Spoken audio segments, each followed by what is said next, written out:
Hello, everyone, and welcome to another episode of Live from the Blue Seats. This is producer JL coming at you with another summer solo episode. That seems to be kind of a theme, summer solo episode. Um, Obviously, we're still in the summer. This is, we're in the thick of August, and we're after the Rangers had made a couple of moves. It, like I've mentioned before, it kind of seems like this is going to be it.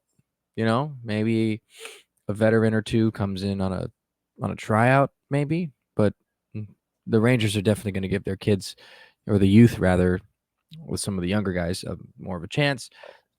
And let's just see where it goes from there. See how the decor pans out, and let's see how Riley Smith turns out. But we've spoken about that ad nauseum, of course. But the thing that I want to mention here today, it's a broadcasting thing, of course, and you already know where this is going if you've already seen the title of this. But longtime New York Rangers play-by-play voice, our own Sam Rosen, has decided that this upcoming season will be his last. He will retire after the 24-25 NHL season. So there's a lot to process if you've been a Ranger fan who's also a broadcaster or is into broadcasting or just loves the team in general. This is a guy who has essentially done this for almost 40 years. That's quite the accomplishment. He started, has been part of the crew since 82. He was the studio guy and the occasional fill in for the play by play when Jim Gordon would be away. And then he began to be the main guy in 1984-85, and throughout those years, he's had numerous partners. He's had, I think he might have partnered with the Big Whistle for a little bit.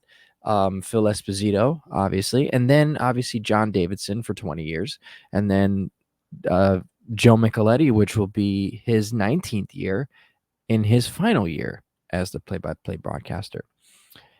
Rosen stated that he kind of thought about leaving when his wife threw him a surprise 75th birthday party, and he basically, he said, and quote, "Suddenly with friends around, you start thinking about, okay, how do you want to wind this up?" And then he also said, again, quote, I kind of said, "It's getting to that stage where you want to wind up and go out on top. My feeling is that my performances have been good and I've loved every minute of it. It's a time where, as you get a little older, you miss some time with your family." End quote. So obviously, he's 77 years old. He's been with the team for about 40 years, and he's basically been the guy, behind the mic for the Rangers. You don't think of the Rangers, and you don't think of, when you think of the Rangers, you think of, Sam Rosen when you think of a Ranger broadcast, you think about his impact just on the team and just upon the organization and just how having somebody so good describes so many great moments, led to so much enjoyment in a lot of our lives. I was only one when the Rangers won the Stanley Cup in 1994, as are many of my colleagues on the blog. So none of us were there to really appreciate, how good that call was, but just hearing it, hearing that call where he said, "The waiting is over. The New York Rangers are the Stanley Cup champions," watching the game and seeing how into it he was and how elated everyone was.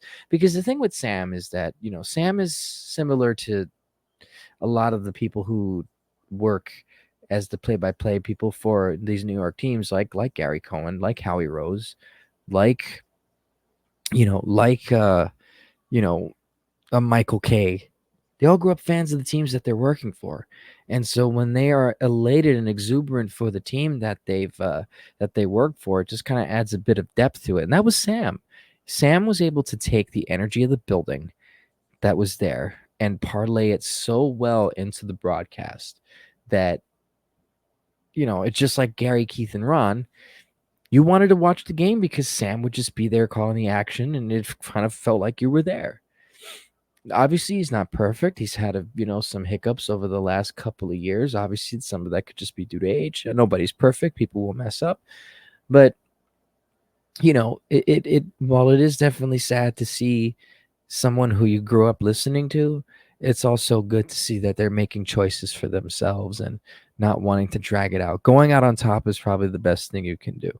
You know, as much as I'd like to bag on Jack Edwards for not being a good play-by-play man, um, what happened to him was sad.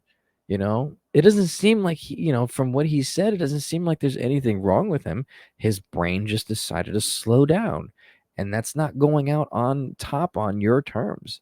So, and it's unfortunate for him, and I hope that Jack's able to live a happy and healthy life in his retirement from sports broadcasting. But you hope to say the same for you hope that Sam you know, is able to go out on top, and it seems like he's going to be given that opportunity, and it's good that he's doing it on his own terms. I think someone had mentioned it either in one of my other chats or maybe on this podcast. It would have been nice for the Rangers to have won the Stanley Cup this summer, because I kind of predicted that this next season might be his last. Um, traveling with a team and doing all that is very, very taxing, especially for a 77-year-old. So I kind of figured if it wasn't going to be this upcoming year, it was going to be the following. Um, I think that maybe if the Rangers had won the cup, he would have called it quits, or maybe he would have announced that he was leaving a bit earlier. But either way, you know, we're all happy for him, and hopefully that he's able to live a happy and healthy retirement. Um, Going into after this season.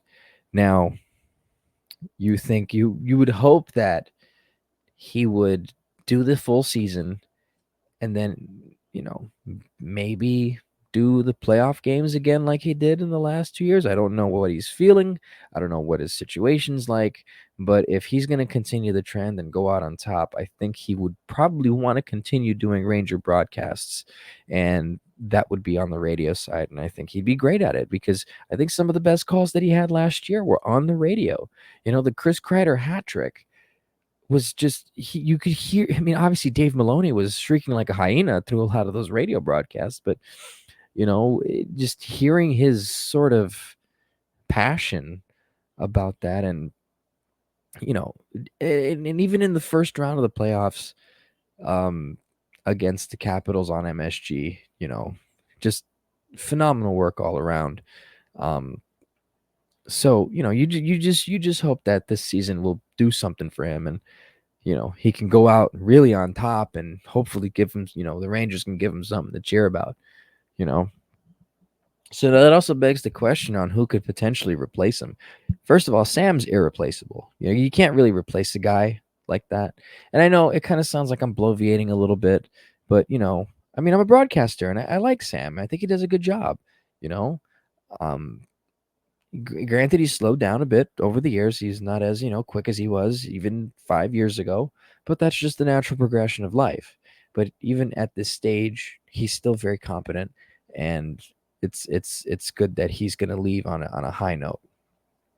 But now we talk about replacements, and obviously, you know, we're all thinking it, and it's probably going to be it, and it's well deserved. But obviously, the replacement is more than likely going to be Kenny Albert, and that is a phenomenal transition for Ranger fans. You know, it's always good if the Rangers are in the national broadcast, and it's always nice to get the stroke of the luck of Kenny Albert, or at least on ESPN get Bob Wischusen. You know, if you really think about it, the New York City sort of broadcasting space have a lot of really solid broadcasters. You have Gary, Keith, and Ron on SNY. You have Bob Wischusen, and now Anthony Beck, used to be Marty Lyons on the Jets broadcast. You have Bob Papa and Carl Banks doing Giants games. You have Mike Breen and Walt Clyde Frazier doing the Knicks. You have the Knicks radio people. I know Monica McNutt is an analyst. I forget the main guy's name, which I apologize, but he's very good at what he does. I've listened to a couple of the Knicks games on the radio. Both of them are incredibly entertaining. You know, um, and the Yankees is probably the weaker point. Michael Kay, don't really like to hype up the 23rd best broadcast in baseball, but you know, but And then you got Sam Rosen doing Ranger games with Joe Micheletti. You have Bill Spalding and Ken Danico, who are also good doing Devils games. And then you have Brendan Burke doing Isles games, with Butch Goring. So Sam Rosen is the cream of the crop up top. And obviously the rest, kind of fall into place. And, you know, so now who kind of takes that spot? Obviously, like I said, Kenny Albert's more than likely going to get it.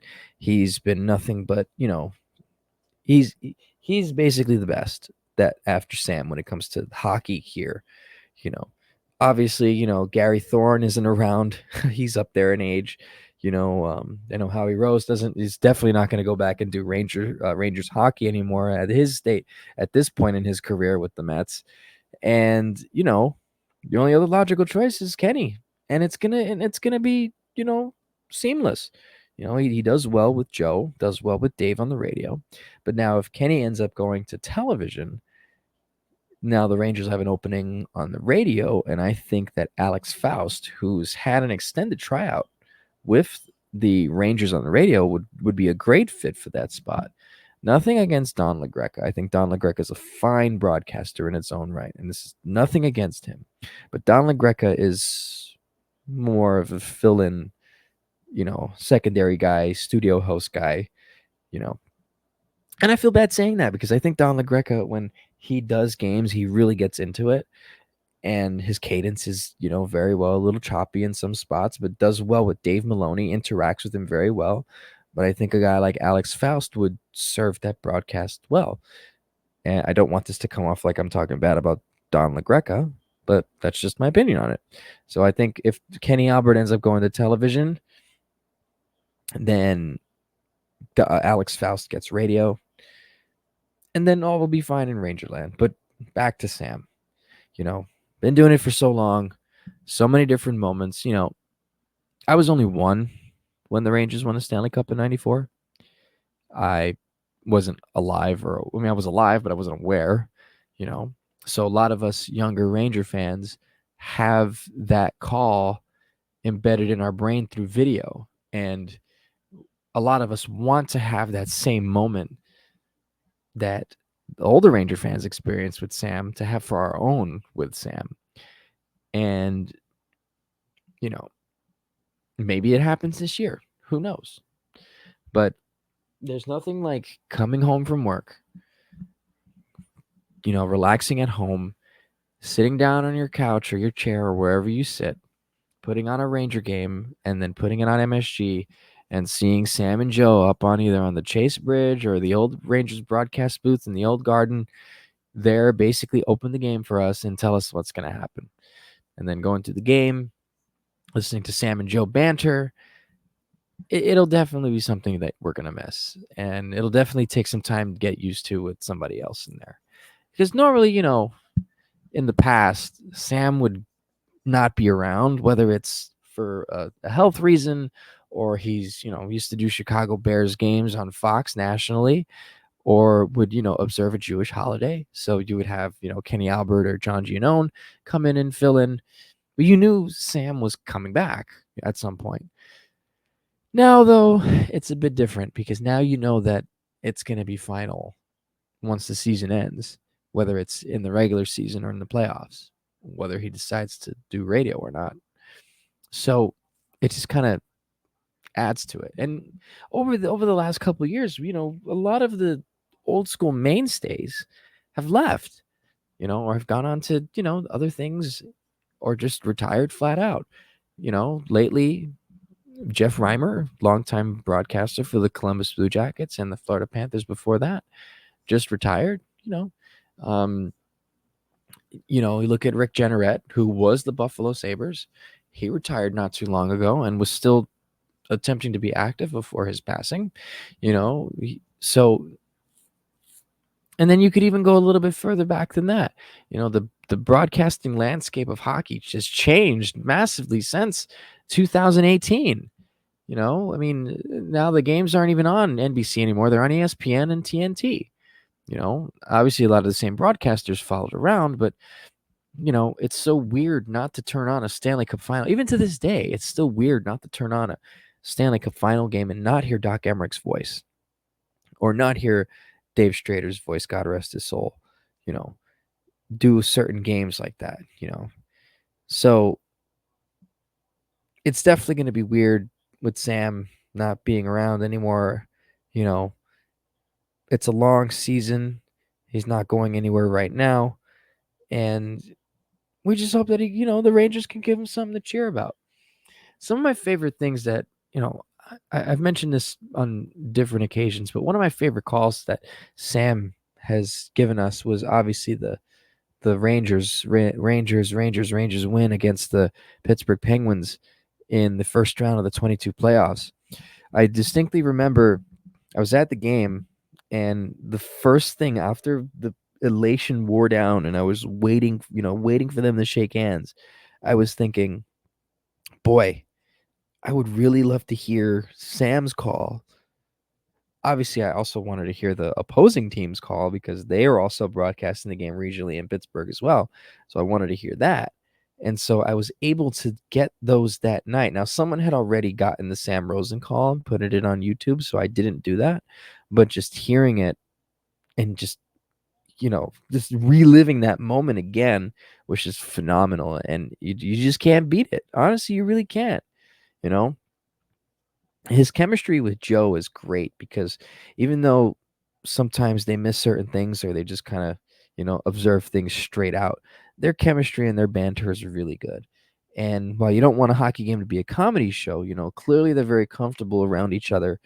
And, obviously you could tell they're friends. And, that kind of adds to a broadcast, regardless of whether you like it or not, because if they're comfortable with each other, then they can really be their true authentic self, which adds to the talent of bringing the emotion of an arena, if you're not there, into your television. And Sam is very good at that. It's very similar to what Gary, Keith, and Ron do for the Mets. I know I'm mentioning the Mets a lot. I am a Mets fan, but it's true, they do have the best broadcast in baseball, the Mets. So it's a good comparison because Sam is up there with them, you know. And you could point to a million moments, you know, to what Sam, has called, like, he has a signature, it's a power play goal. It's so influential. They have it blasting up on the screens at MSG when he does it. That's how big of a figure that he is. And I hope that also too, that the Rangers can add a banner for broadcasters up in the rafters, because I think if there's anyone that's not a player that deserves a recognition like that, it's Sam Rosen. Do something similar to like what the Mets do. The Mets have the microphones up where the retired numbers are up in the top of right of left field, and they have one for Bob Murphy and they have one for Ralph Kiner, you know. So hopefully the Rangers can do something like that and possibly give, some recognition to that, because, I think it's well deserved, honestly. The guy's been around for so long, and he should be honored and immortalized in the proper way that a longtime broadcaster should. Because again, not only is it the longevity, but if you're good at your job and you're providing the people at home joy and comfort, whether it's, a winning or losing, that says a lot. Fan outreach is important, and I'm glad a lot of teams are figuring that out. So I don't want to sound like I'm bloviating too much, but I'm a broadcaster myself, and I just enjoy listening to good play-by-play guys. I do play-by-play myself. I would love to have a job like what Sam has. Working for a professional team and calling their games is something that I still want to do with my life. And Sam Rosen gets to do his dream job and do it for the team that he rooted for as a kid. And we all want to have that sort of thing. And we were lucky to not only have Sam for a very long time, but also have it and be really good at his job as well. So this was not going to be too much of a long podcast because I don't want to ramble on. But just I'm as a broadcaster, I appreciate Sam. As a fan, I appreciate Sam, and it's going to be, a fun, wild ride, and I'm eager to see how he goes about things throughout the year, because it's essentially going to be a farewell tour. Whether teams decide to, give him gifts or not, or sort of, give him props or whatever. It'll be interesting to see that. So, and I hopefully again the Rangers can give him, something to cheer about. And hopefully we're having this conversation in Sam's final season with the team being Stanley Cup champions. That's ultimately the end goal at the end of the day. So, like I said, this won't be a long podcast. It's just kind of riffing on Sam a little bit. And I hope that not only this season goes incredibly well, happy and healthy, but also, hope that he's able to have a nice, good life after retirement. So, with that being said, thank you for taking the time out to listen to this podcast. It's short, but to the point. We all appreciate Sam Rosen, what he's done for this team, this organization. And, it's time. So, with that being said, please continue to follow us on the blog. Please continue to, read, click our stuff. We love the engagement. We appreciate you so much. We appreciate you listening to this podcast. And I know we're getting closer to September. Rob will be back at some point soon, along with the rest of the crew. And once training camp begins to ramp up a little bit and we begin to see, players beginning to fight for spots and whatnot, we'll get right back to the questions. We'll get right back to reaching out on Twitter and, engaging with you guys again and really beginning to go full force for the upcoming season, because there is a lot that can happen, good or bad. But the only thing you can do is just prepare and wait. So that being said, thank you very much for taking the time to listen. We hope you have a wonderful day, night, and evening, and have a wonderful, wonderful rest of your day. And let's go Rangers.